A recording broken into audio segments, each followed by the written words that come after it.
नमस्ते, मैं आरती न्यूरोथेरेपिस्ट। आज हम जानेंगे पोटेशियम के बारे में। हम मिनरल्स के बारे में जान रहे थे, पिछली वीडियो में हमने कैल्शियम के बारे में जाना। अब हम अगला मिनरल के बारे में जानेंगे, वो है पोटेशियम।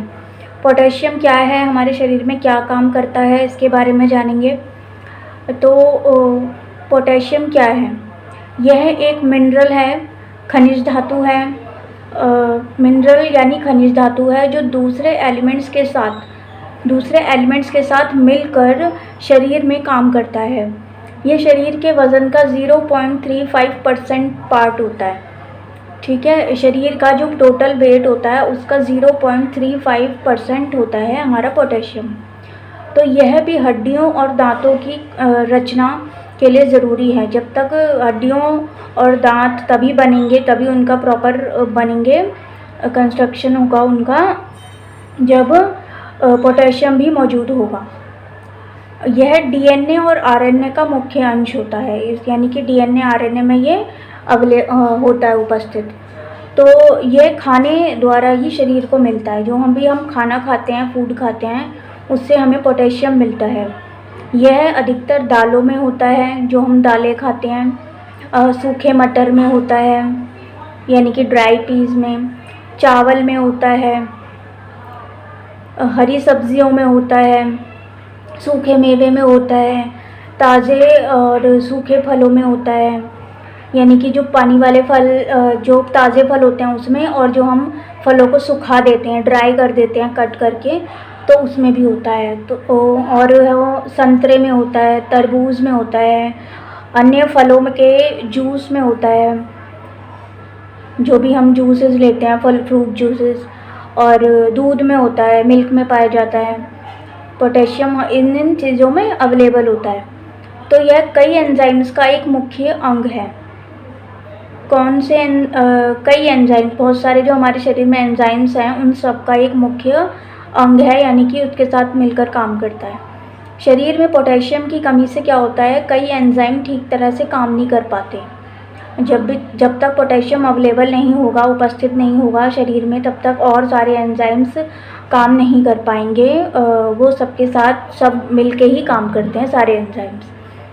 पोटेशियम किन कार्यों के लिए ज़रूरी है, अब हम इसके बारे में जानेंगे। मसल्स के कॉन्ट्रैक्शंस के लिए, मसल्स जो हमारी हैं वो कॉन्ट्रैक्ट करती हैं, तभी ब्लड पूरी तरह से सर्कुलेट कर पाता है किसी भी ऑर्गन में, किसी भी पूरे शरीर में। खासकर हार्ट मसल्स के लिए, जब तक पोटेशियम अवेलेबल नहीं होगा तब तक हार्ट के मसल्स का कॉन्ट्रैक्शन नहीं होगा। जो फैलना सिकुड़ने की क्रिया है वो सही तरीके से नहीं हो पाएगी। शरीर का इलेक्ट्रोलाइट बैलेंस बनाए के रखने के लिए, जब हम इलेक्ट्रोलाइट्स को बैलेंस करते हैं, बैलेंस उसका प्रॉपर बनाए रखने के लिए शरीर में पोटेशियम की ज़रूरत होती है। अगर पोटेशियम नहीं होगा तो जो इलेक्ट्रोलाइट्स हैं वो बराबर नहीं होंगे, यानी कि उसमें कुछ ना कुछ पोटेशियम के अभाव से कुछ काम नहीं हो पाएंगे हमारे शरीर में। नर्व इम्पल्सेस, जो नर्व इम्पल्सेस हैं, यानी कि नर्व्स में जो पल्पिटेशंस वगैरह हो रही हैं, नर्व्स अपनी क्रिया कर रही हैं, तो उसके ट्रांसमिशन के लिए एक जगह से दूसरी जगह संदेश पहुंच रहे हैं, न्यूरोट्रांसमीटर हमारे शरीर में घूम रहे हैं। तो इसके लिए क्या चाहिए, एक जगह से दूसरी जगह ठीक से पहुंचने के लिए, नर्व इम्पल्सेस होने के लिए पोटेशियम की ज़रूरत होती है। पोटेशियम के बिना ये काम नहीं हो पाएंगे। फिर है ये सेल्स की intracellular fluid, ICF, intracellular fluid, यानी सेल के अंदर जो फ्लूइड भरा हुआ होता है। हमारा शरीर सेल से बना हुआ है, जैसे कि एक मकान ईंटों से बना हुआ होता है, वैसे ही हमारा शरीर सेल्स से बना है।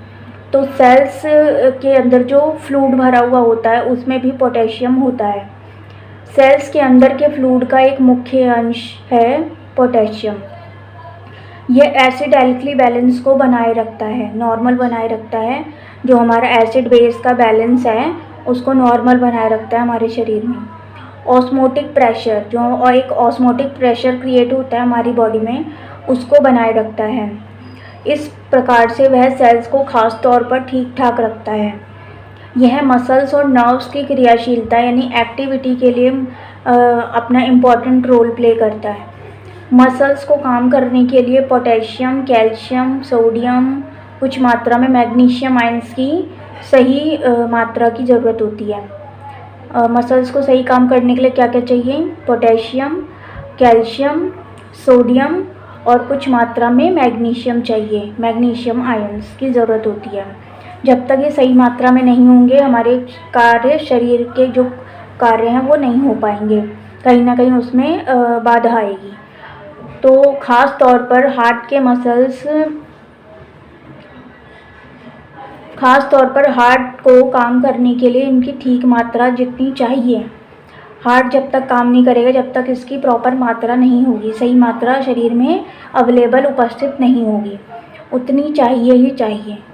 तो पोटेशियम की कमी से मसल्स क्या होती हैं, हमारी वीक हो जाती हैं, ज़्यादा नींद आती है, नींद ज़्यादा आएगी, डिजीनेस होएगी, सर चकराएगा, प्यास ज़्यादा लगेगी, मन में घबराहट सी होएगी हमेशा, और ईसीजी में ठीक ना होना, ईसीजी से हमारा बिगड़ जाता है, ये सब लक्षण होते हैं। टेबर्स 18th एडिशन 1537 पेज नंबर पे और 882 के अनुसार ये जो हमने अभी पढ़ा वो सब उसमें लिखा हुआ है। पीटीएच क्या है?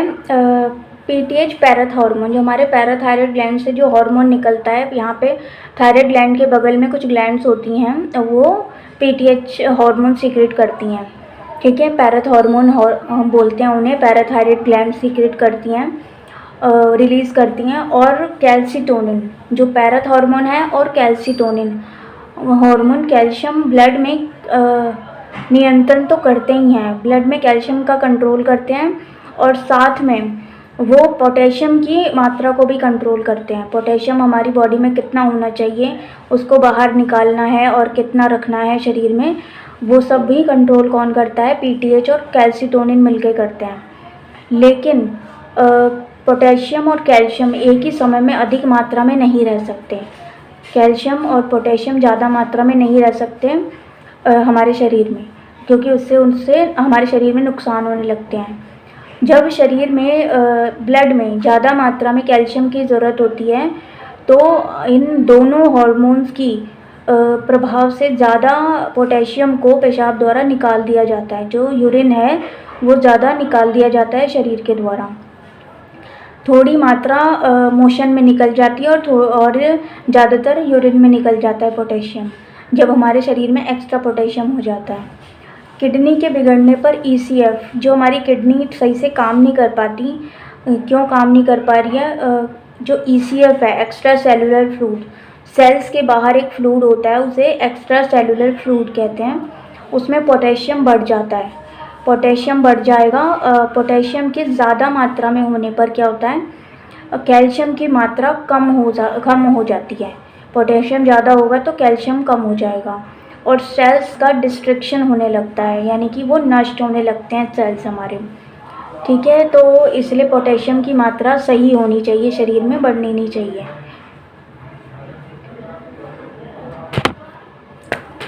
वो सेल्स नष्ट हो जाते हैं, और जल जाने पर या सीवियर मार लगने पर, जब कोई हमारे शरीर में चोट लगती है या बर्न हो जाता है, कहीं पे जल जाते हैं, किसी चीज़ से बर्निंग हो जाती है, मार लगने पर या कोई चोट लग जाती है, तो सीवियर इन्फेक्शन हो या कोई सीवियर इन्फेक्शन हो गया है, तो एड्रिनल का कम काम करना, एड्रिनल कम काम करने लगता है। पोटेशियम साल्ट्स की दवाइयों का अधिक लेना।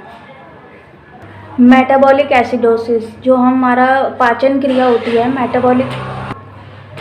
मेटाबॉलिक एसिडोसिस जो हमारी पाचन क्रिया है, जो भी मेटाबॉलिज्म के कार्य हो रहे हैं शरीर में, बॉडी में, तो उसमें इन सब में पोटेशियम बढ़ जाता है। मेटाबॉलिक एसिडोसिस से भी पोटेशियम बढ़ जाता है। पोटेशियम के अधिक होने पर जो मसल्स में कमज़ोरी आ जाती है, मसल्स क्या हो जाते हैं? वीक पड़ जाते हैं, उनमें कॉन्ट्रैक्शन नहीं हो पाता, तो जिससे पैरालिसिस यानी लकवा हो सकता है। पोटेशियम की कमी के कारण क्या हो सकता है? पैरालिसिस हो सकता है। कैल्शियम कम हो जाने के कारण हार्ट फेल भी हो सकता है, तो इसलिए इस सब चीज़ों का ध्यान रखना चाहिए। और पोटेशियम की मात्रा डाइट में और सही लेनी चाहिए, सही मात्रा होनी चाहिए हमारे शरीर में, तभी इससे की कमी से कोई प्रॉब्लम नहीं आएगी।